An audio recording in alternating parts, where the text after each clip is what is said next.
we are on to the next one. Oh, yeah? I'm going to be teaching you some Sweden here, man. Yeah. But we want to holler at y'all Lils first to tell y'all thank you for all you've done. We're having beverages. Yes. Paid Cheers by you. Alla pengar vi. Not really. I mean, yeah. Once we buy these, we're broke. Yeah. Worth it. Hope you're drinking with us. Hope you're spreading the word. Let people know about this really fun podcast that you listen to, that you learn about Swedish history through comedy. It's Halloween today when we're recording this. Not gonna be, yeah, not going to be when you hear it, but I could tell since I've been here, it's getting bigger as a holiday. När jag var liten var det inte Halloween, det var bara alla helgons natten. Which is a beautiful tradition here. Yeah, less candy, more candles. Yeah, I like it so much, going out and like respecting the dead. Yeah. It's such a nice thing. Det är trevligt. Varför går man bus eller godis? Trick or treating? I don't know. Vad är det vi hedrar? Exactly. Varför gör man det? I don't know the history of it. I just know because I never did it as a kid either. My mom thought it was a devilish thing, but even though it was supposed to be something about keeping the devil away or something, I don't know. Okay. Original Halloween, but I don't remember. But kids would come to us too. My parents would buy candy for kids to get. Men du fick inte göra det. But I wasn't allowed to eat candy. And I couldn't trick or treat. And I had costumes. Shit. So they have a Halloween party at school. I would dress up as the lion all the time. My sister dressed up as the rabbit. What do you mean the lion? My mom made 2 costumes of lions. Okay, so a lion. A lion. And people would ask me what lion am I? I was like, and then I just start lion. Because I didn't have a real childhood. Yeah. Shit, that's I had dark. no actual, and my sister was a rabbit. It's just like, what are you, Bugs Bunny? It's just like, hon bara, visst. I'm Random the rabbit. And I have a twin, so we would both be 2 lions. Yeah. And my sister was a rabbit. And we were like impressed that my mom made this thing. She sewed it all together herself. Det är coolt. We thought that was cool, but everybody else is Spider-Man and shit like that. And I was just a lion. Yeah. And since she worked so hard and made this thing, and we only wore it like once or twice a year, then we wore it way too long.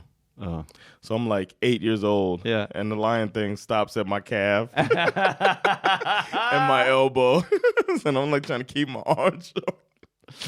With the gloves, she made little gloves too, so I got the little gloves, and you see my little brown arm. Oh, yeah. Gud vad gulligt och tragiskt. Gud vad hemskt och kul på en gång. Vad roligt, men så är det väl när man växer upp något religiöst. I feel like if I was a listener, or if I was a Phil. No, a Lil. No, if I was a Phil. I'd be missing out so much on this part. Getting to know us a little better. Fan, just saying. Bjuder på oss själva i flera minuter. Never told that story outside of therapy. Är det så? I never told it in therapy. Shit, vad gud. Fan, jag kände mig ärad tills jag kom på att alla de här lyssnar också. Welcome, y'all. So less special now. Tack, Lillis. Yes, we appreciate y'all. But now it's time to bring in the Phils. Yes. Because they exist. Välkomna till Teach Me Sweden. Det här är en historiepodcast om svensk historia där 2 komiker försöker lära varandra historia från Sverige. Jag heter Erik Broström. And I'm Jonathan Rollins. And in this episode, I'll be teaching Erik about a man who changed his name and tried to change the monarchy game. Oof. Word. Nothing else.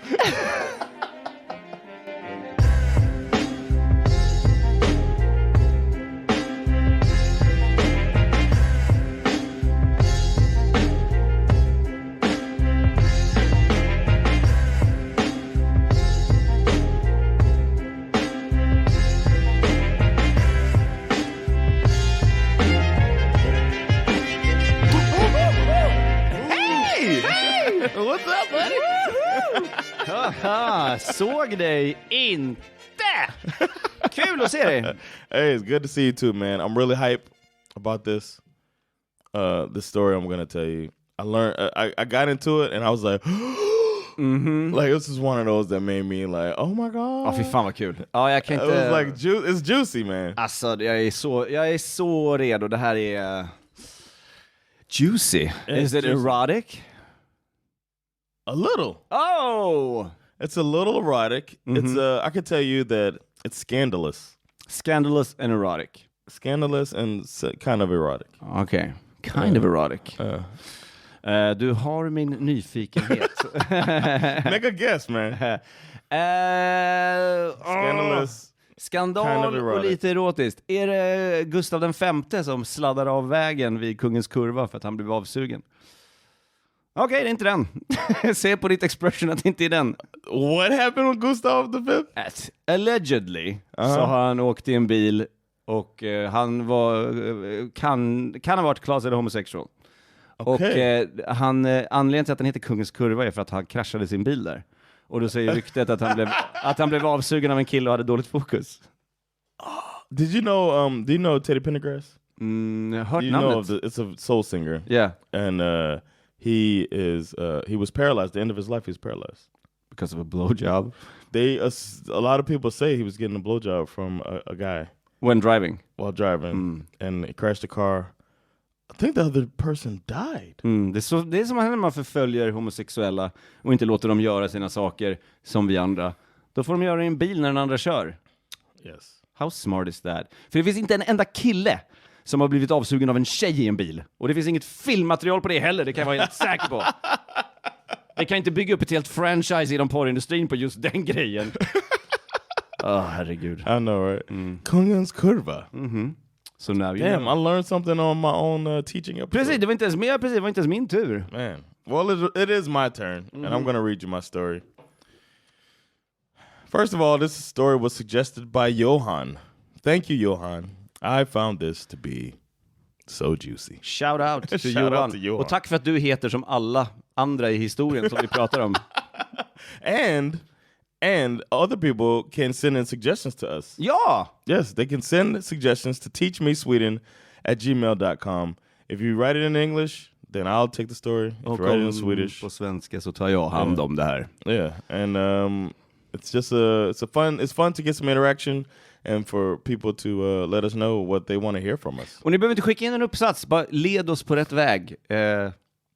Och skriv gärna en uppsats. Men jag menar, we've gotten both. Yeah. And it worked. Tips om en... För det är svårt. Det är svårt att bara komma på vad man ska prata om nästa gång och vad som är viktigt och vad som är... Tips är asnice. Yeah. And so we'll get into this. Also, you can support us. Patreon.com/teachmesweden. Glöm inte det. If you want to support us financially or write a review. Ingenting i världen är gratis. Varför ska podcasts vara det? And they are. Yeah. All right. Kurt Alfred Johansson. Kurt Alfred Johansson. Okay. Was born on May 14th, 1897. His father, Alfred, was a fish and shellfish merchant. And his mother was a woman. Som vanligt. Det finns ingen uppgift. Nej, okej. Kurt's father, Alfred, was a supplier to the courts. The royal courts.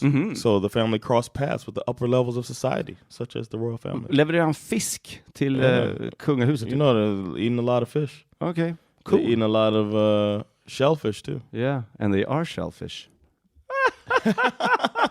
Okay. So shellfish. Yeah, they have a lot of money to throw around, I would say. Tax money. Kurt claims that he sold Mayflowers to King Gustav V. In 1912. Det är han! Han pratade in som honom. He was 15 that was his claim to fame growing up. Yeah, I sold some Mayflowers to King Gustav V. Vad fan? Yeah. By 18, Kurt was working on various steamships as an attendant. He was an office worker, an actor, and an illusionist. Oh. Det är aldrig bra när de två sakerna är på en person. Skådespelare, illusionist. Okej. Fan också. Sure, buddy. And you work in an office? Check your pockets, everybody. Check your fucking pockets. The illusion part is stealing it and the actor part is lying. Nej, jag var i kafferummet. Nej, jag kan inte ha gjort det. Din planbok. Nej, herregud. He had some run-ins with the law. Såklart. He got convicted 6 times of various crimes, resulting in him being sentenced to forced labor punishments that they used to have back in the day. Imagine that shit. Forced labor. One crime that he was convicted of involved the death of a police officer. Oh shit. According to Kurt, he was suspected of forgery. And the cop... Eller som han skulle kalla det, illusioning. Yes. This is now your signature. He got chased by a cop. Yeah. He ran off. The cop starts chasing him. And then he was like, you know what? I'm going to kill myself. I don't want to live anymore. So he grabbed the cop's gun and tried to kill himself. And the cop tried to stop him from killing himself. This is his story. Is this the acting part? And then the gun went off.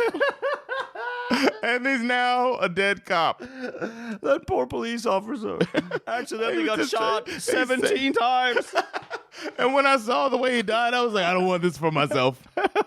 So I no Varför longer... laddade han om när han redan hade hunnit skjuta sig själv för att skjuta sig själv 7 gånger till?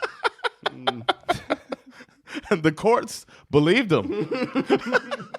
Now this checks out. Wow. This checks out. However, there's a dead cop out there. You pulled the trigger-ish. So you get 18 months of forced labor.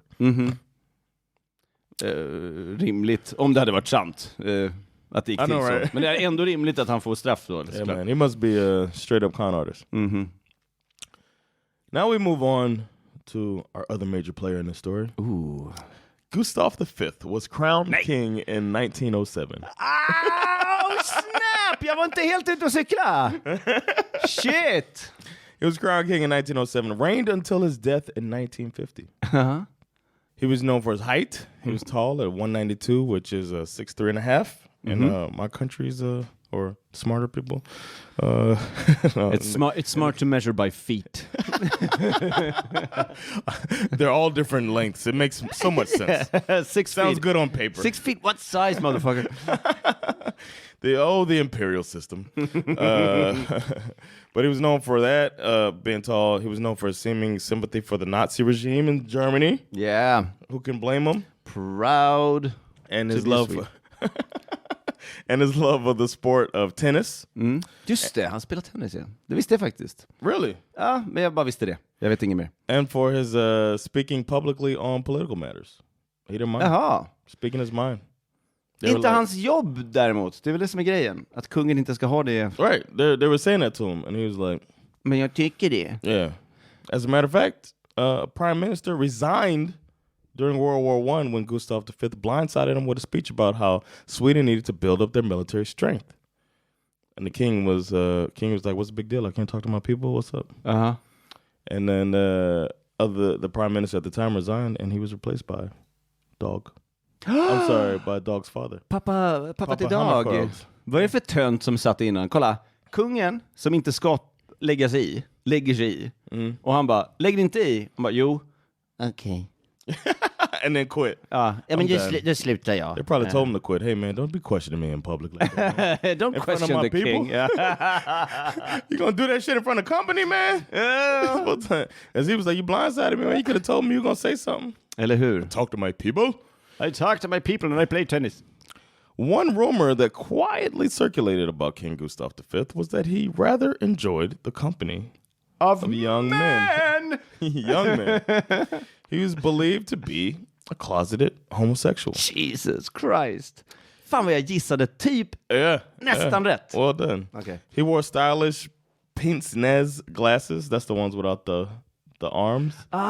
Som bara sätter sig så här. Ja. Yeah. Hur? And he had a pointed mustache. Ja. So everybody should have known anyway.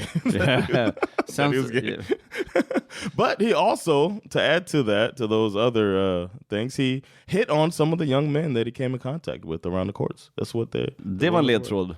Yeah. Your Majesty, there's a penis in your mouth. That's just between you and me. You want to see my forehand?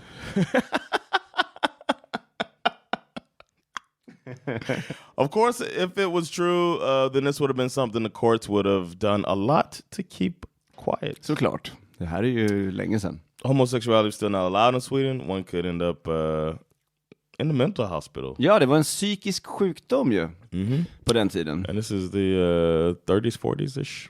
Jag ska understryka att det var inte en psykisk sjukdom. Det klassades som en psykisk sjukdom. It's ridiculous. So back to Kurt Alfred Johansson. Ja. Kurt did his time for accidentally shooting that policeman. You remember him? Ja, det var ju världens olyckshändelse. And that horribly botched suicide attempt. Var det lite som i Die Hard 4, som inte är den bästa av dem, när han skjuter sig själv genom axeln och dödar skurken. Motherfucker! Så han bara, jag ska skjuta mig själv i hjärtat. Pam! Och jag missar. Nej, står du bakom? No. The last words he heard were yippee-ki-yay. Of course. He didn't want to be associated with the situation, so he changed his name. From now on, he would be Kurt Haijby. Haijby. What? Haijby. How does that spell? Haijby. Haibi. Haijby. Haijby. Kurt Haijby. Kurt Haijby. That's a weird name. He wandered around Europe for a bit. He spent some time in France. He even joined the French military faction known as the French Legion. Oh, jävlar. Yeah. Oh, jävlar. Det är såna här klassiker när man säger heartbroken people. Yeah. Så här, det är alltid så här, jag tror att det är så här, the king doesn't want me. Ja, men det är så här Donald Duck-grej, att det alltid typ är att så här, när någon är deppig i Kalle Anka, jag kommer inte ihåg varför det är Kalle Anka-grej, men att de alltid så här, franska främlingslegionen, så här, jag måste glömma bort vem jag har för mig att det är någon sån grej, jag kommer inte ihåg varför jag tror det, men det är alltid klassiker. But he ended up deserting the French Legion because, well, he's Swedish. Yeah. We've heard about deserters before. Like, wait a minute, why would I remain in a French military group? Vi är underbara quitters. He lived in the US for a bit, and then in 1931 he married a widow named Anna Christina Boleyn. Anna Christina Boleyn. Yeah, she was 10 years older than him. Yeah. I thought you were going to say she was 10 years old. She was 10 years old. That's the only fact I know about her. Yeah. She didn't have a job. She was 10 years old. But han fick henne att verka äldre because he's an illusionist. She's 25. Like, no, she's still 10. 10 år äldre. Okay. She's still 10. Yeah. Anna owned a cafe in Lidingö. And in 1932, they decided to acquire this restaurant in Stockholm called Lido. Va? Lidl? Lido. Not Lido. Lido. Okay. L-I-D-O. The problem was, even though he had changed his name, he still had his criminal record. Såklart. It wasn't enough. So because of that, it was hard for him to secure a liquor license. Yeah. And he didn't have many powerful friends that could help him, but he did remember that he used to sell Mayflowers to a certain powerful fucking king figure. Yes. King Gustav V. Gustav V now, he's 74 years old. Okay. You know what I mean? But back in the day, Haijby remembered that horny old King Gustav had approached him with some lustful intentions. Oh my God!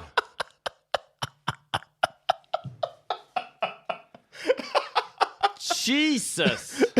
So Haijby, he said, getting in touch with the king, getting back in touch with him, it led to a sexual relationship that lasted for a few years, according to Haijby. I några år? For a few years, that's his words. And word got to the powers that be that King Gustav desired for permission to be granted for an alcohol license to a certain Kurt Haijby. Efter 4 år. No. You finally gotten the king off. His Majesty has come. Det har inte sett ut som att du har gillat det på 3,5 år, men på den senaste tiden så har du faktiskt...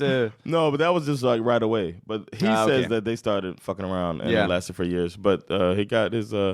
They said, yo, the king was like, hey man, that little license we're talking about, let's make it happen. But regardless, it seems that the Haijby couple was bad at business.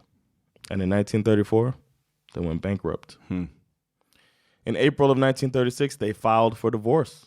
Jesus. And Anna stated her reason for getting a divorce was that her husband cheated on her with Gustav V.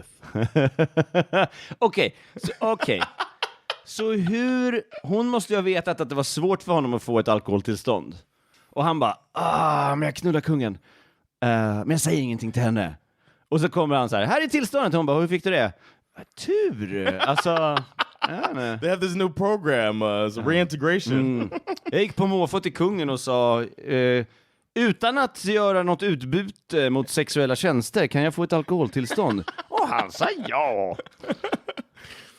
Divorce documents are public records.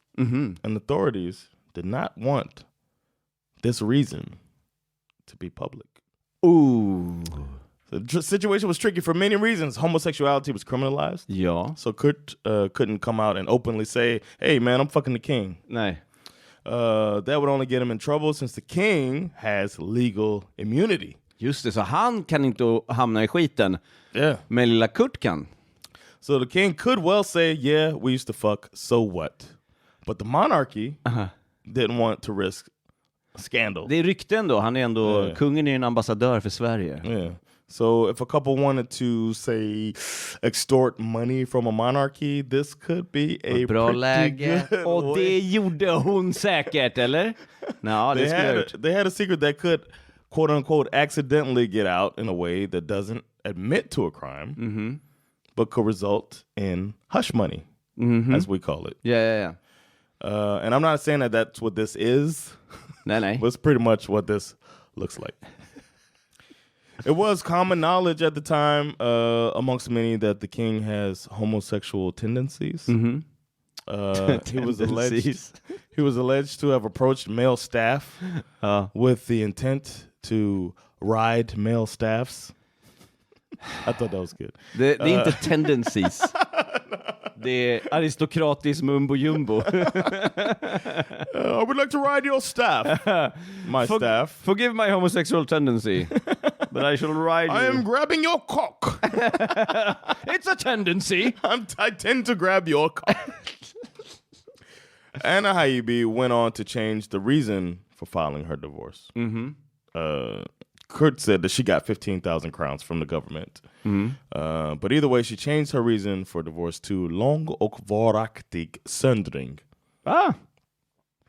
Bra substitut.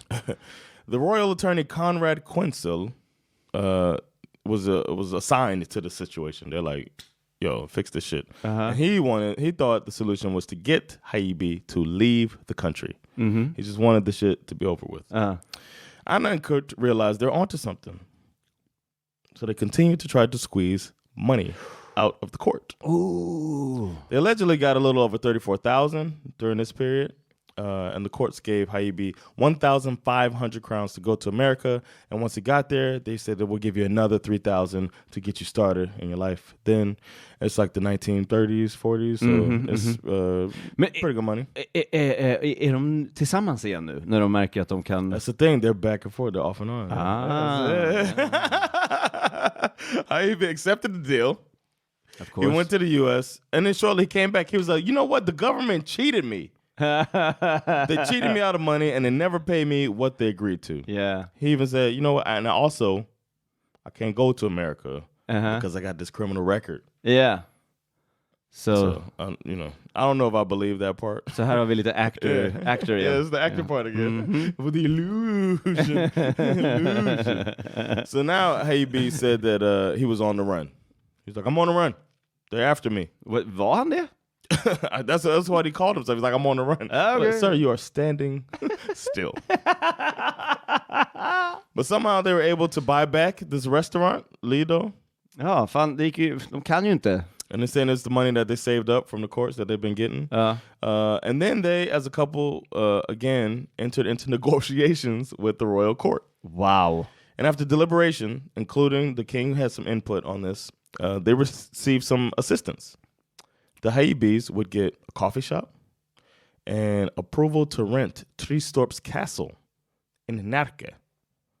And there they could set up a boarding home. So this is like wow. They're getting real estate from the fucking monarchy. This is crazy. And 30,000 crowns for decoration. So you can make it nice. You know, we can't give you this castle and not any money furniture. Nej, såklart. Nej, fan, om vi fått ett slott så måste vi också ha några 100,000 för att inreda. But don't think the court went away quietly.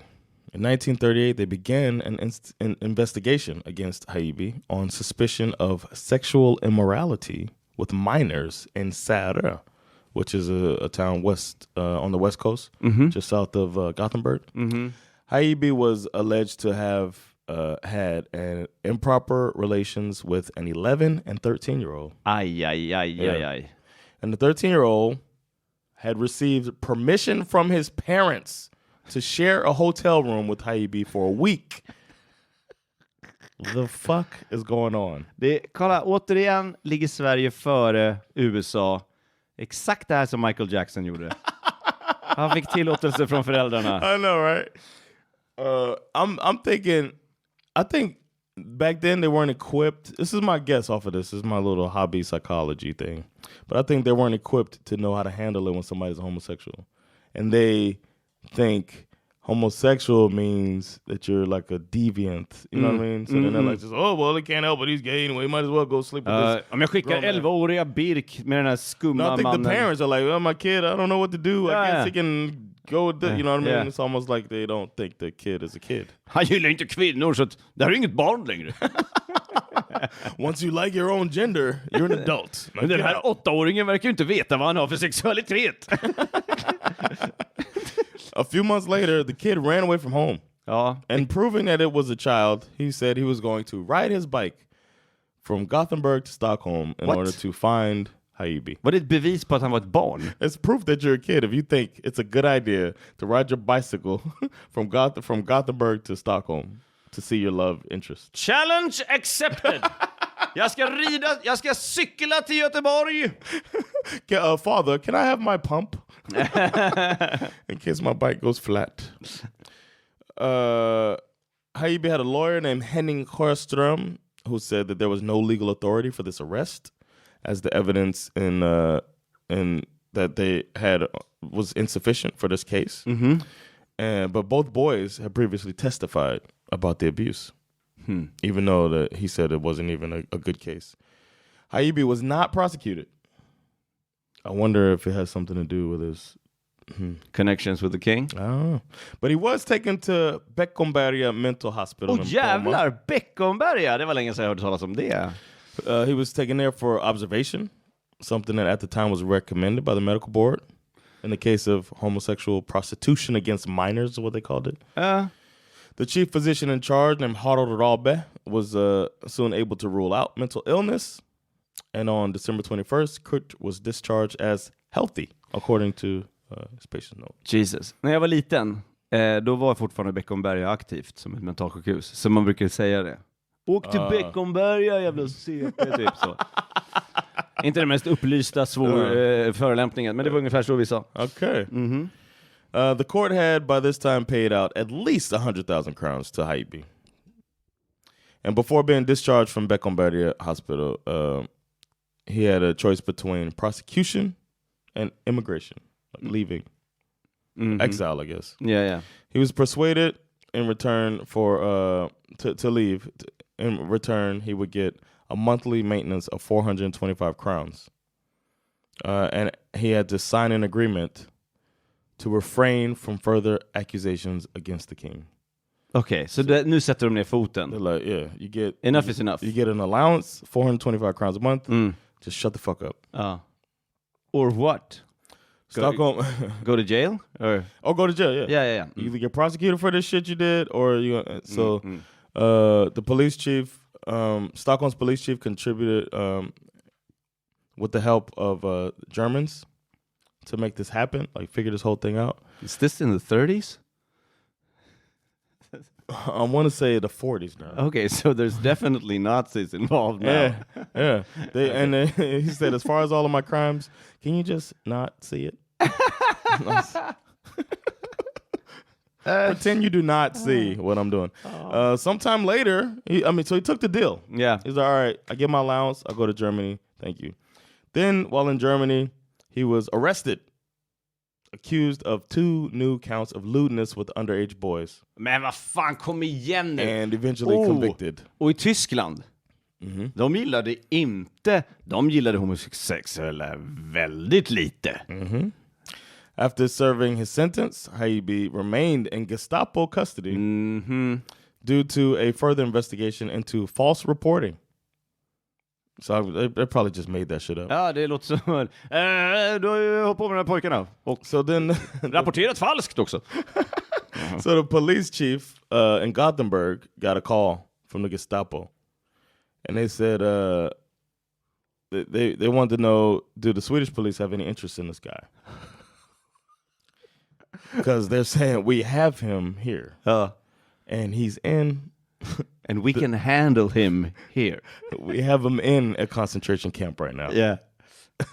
And we'll be happy to take care of him. Imagine this phone call. We have... Hi, hello? We have the Kurt Haijby. There's a molester? There's a dirty molester and a homosexual. He's in a concentration camp. We can take care of him. He concentrates on little boys. We can put him in the chamber with the gas. Yeah. So the request from the Gestapo, they said it's a routine request. Okay. They said it's protective custody. Is what they call it in the concentration camps. Det är det jag brukar kalla alla som satt i koncentrationsläger. Det är protective custody. Yeah, protective custody in the concentration camp. And we do it for sex offenders. It's like a thing we do here. Yes, we protect them from themselves. And then the Gothenburg police were like, no, we'll take them. Ja, okej. Vad fint. Jag var lite rädd för att de skulle typ bara bli av med problemet. So in February of 1940, Haijby was deported to Sweden and allowed to return to his wife and his restaurant. Va? And yeah. Varför då helt plötsligt?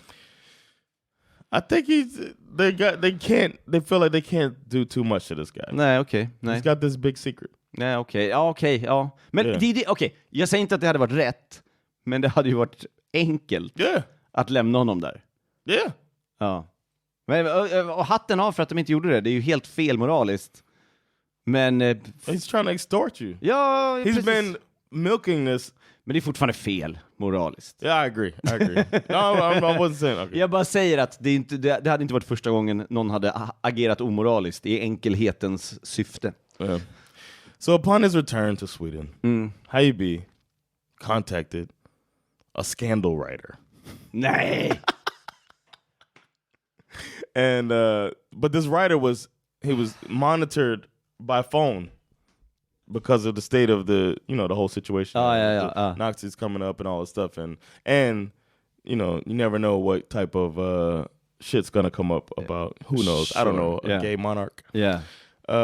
So the guy's name is Gustav Eriksson, and then with the intent, he had the intention of publishing a key novel about everything. Wow. He's like, I'll just say it all. Plus, they had stopped giving him that 425 crowns since he came back. Yeah. Per month, and he said, "Yo, my pay stopped." And then this guy named Alvar Zetterqvist was the head of the criminal police in Stockholm. Was asked to persuade Haijby to be voluntarily admitted to Beckomberga. And this was in 1941 now. And in order for him to get treatment for his nerves, because he had nervous issues, and he said he was depressed and he needed peace and quiet. And Zetterqvist said that he was mostly furloughed from the hospital to be able to participate in the restaurant Lido. So they let him back out of the hospital. Okay. To be back with Anna, he's off and on with her. So beginning 1945, he's in charge of the restaurant, and he was told that his liquor license can't be renewed. They said it's the serious crimes of your past. You're done. No more liquor license. Yeah. And he said that this is when his mental health starts deteriorating. He can't take it anymore.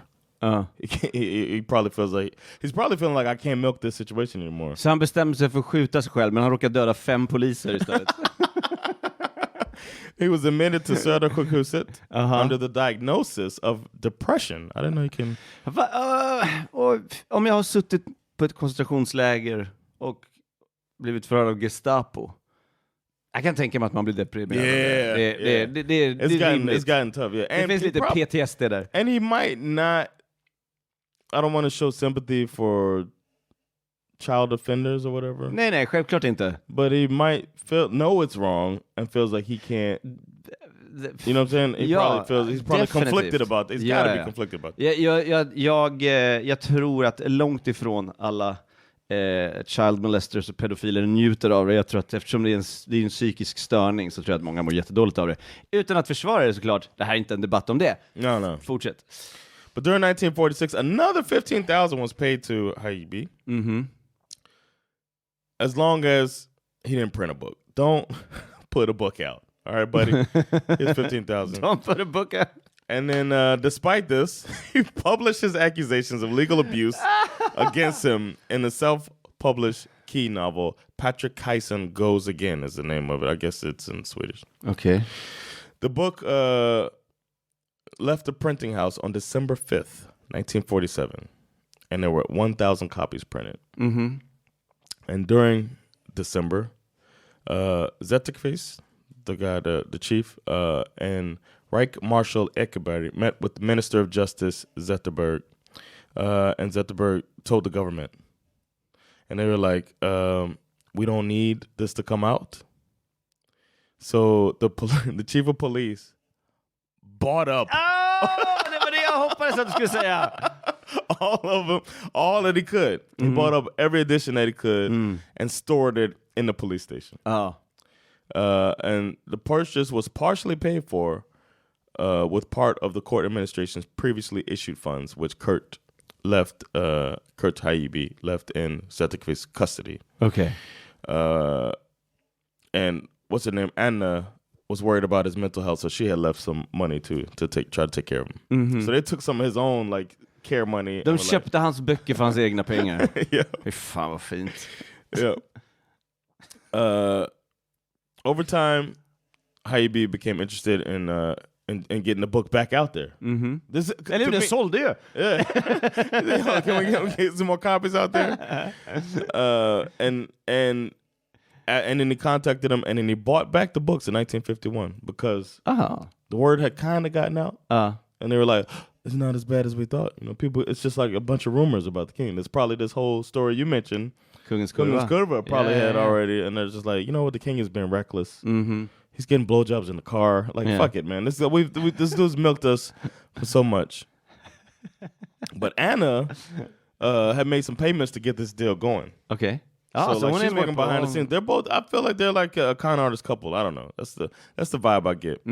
So Haijby published another edition in 1952, and then another edition was published again in 1979. So there have been attempts to get this out.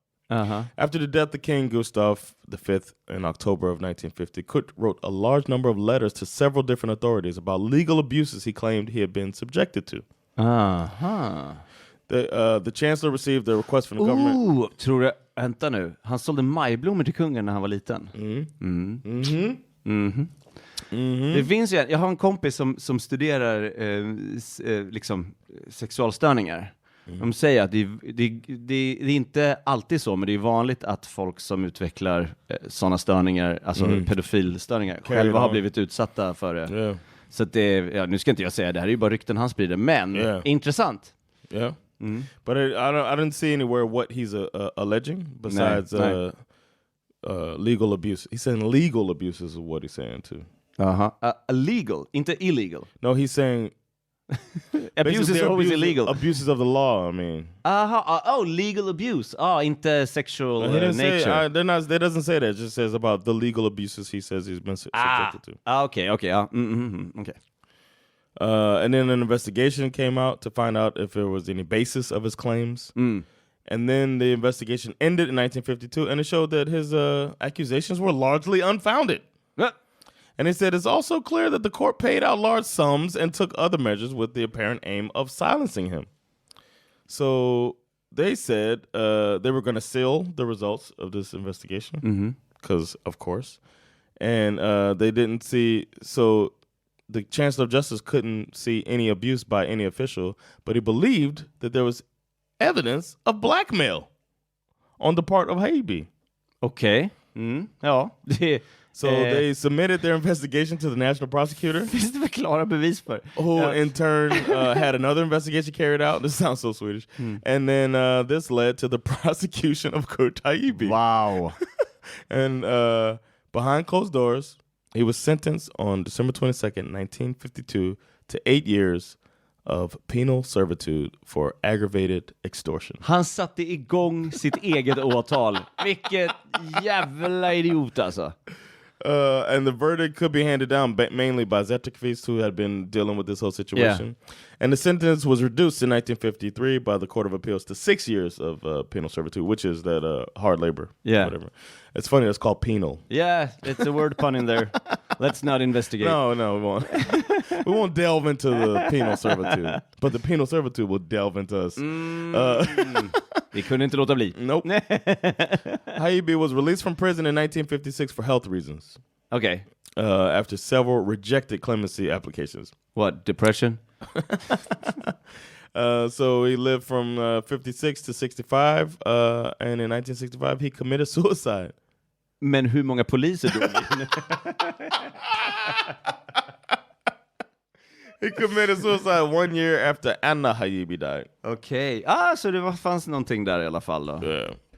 In 1952, the Haijbyaffären became one of the major events of the year, and a couple editorials of Dagens Nyheter. They argued that what happened was outrageous and required a public clarification of what happened. Of course, they were never going to get that. Nej. And sometimes very heated debates in the press and Riksdag. There were talks of judicial rot, of course, and the actions of certain senior officials in connection with the affair were criticized, of course. Wilhelm Moberg, in particular, was active in criticizing both the Swedish legal society and the monarchy as an institution. Ja, men det är väl... Ja. Men det handlar ju inte om det här, det handlar ju om att han inte gillar monarkin bara. Alltså... Yeah, but this is a good reason not to like the monarchy. Sure! We tried to hide... You took money that's our tax money and you paid this person just so we don't find out that you are homosexual. Jag hade gjort exakt samma sak. Jag gör exakt samma sak i detta. If I got the power, I'm hiding my så jag lever mitt liv. Jag är ju miljonär, men jag ger alla mina pengar för att jag vill inte att alla mina hemligheter ska komma ut. Yeah. Så gör jag.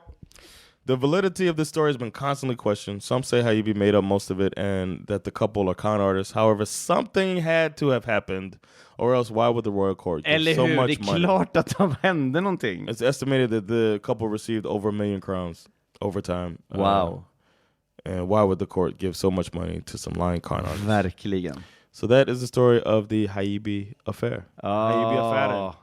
Shout out to Johan for that one. That was great. Very good, Johan. Very good indeed. Juicy, right? Väldigt juicy. I was like, whoa! I loved it. Ja, det var bra. Ja, det var jävligt bra. Jag undrar lite så här, var det erotiskt? Ja, det var det. I alla fall när det var två vuxna. Det var lite erotiskt. Yeah. And then it's just creepy otherwise. The other shit is creepy. Yeah. Tänk vad nära han höll på att bli dödad av Gestapo. Be in a concentration camp and hoping that in Gothenburg the police chief is gonna be like, or maybe he's over there feeling like I'm untouchable. Nu ska jag lägga fram ett krasst förslag här. Hade det varit bättre om han hade blivit dödad i koncentrationsläget för honom? Då hade han sluppit hela den här processen sen och sitta i fängelse och allt den här skiten liksom. If it could have happened before he hurt those other 2 kids in Germany. Nej, just det var ju där ja. Nej, han hade fortfarande varit ett as. Yeah, för han hade barn här och sen hade han barn i Tyskland. Yeah, it's at least 4 kids. Yeah, that's true. That he took advantage of. And if there were 4, there were more. Probably more, yeah. Yeah, especially with him having a castle. Eller hur? Like there's no telling what went on. Och ett slott har många rum, men det är också källare. Det kan man ge sig fan på att de har typ 17 vinkällare. Så det är 17 celler. Stänga in folk. Fuck is this not a movie? Right? Du, förra avsnittet med Dag Hammarskjöld, jag kollade lite. Han har porträtterats en gång i en amerikansk produktion och han är inte ens huvudrollen. Come on, man. Yeah. Sweden! We should call this Should Have Been a Movie. Swedish History Stories that should have been a movie. Ja. Teach Me Sweden byter namn till Should Have Been a Movie. Det låter lite som en så här 50-tals do-up. Should have been a movie. Should Should have been a movie. Should have been a movie. Should have been a movie. Should have been a movie. Should have been a movie. Let's write it. It should have been a movie. Should have been a movie. Should have been. Should have been a movie. Thank y'all for checking this episode out of Teach Me Sweden. It's been Jonathan Rollins. Och Erik Broström. Teaching you Sweden. We'll catch y'all next time. Yeah. Peace. Should have been a movie.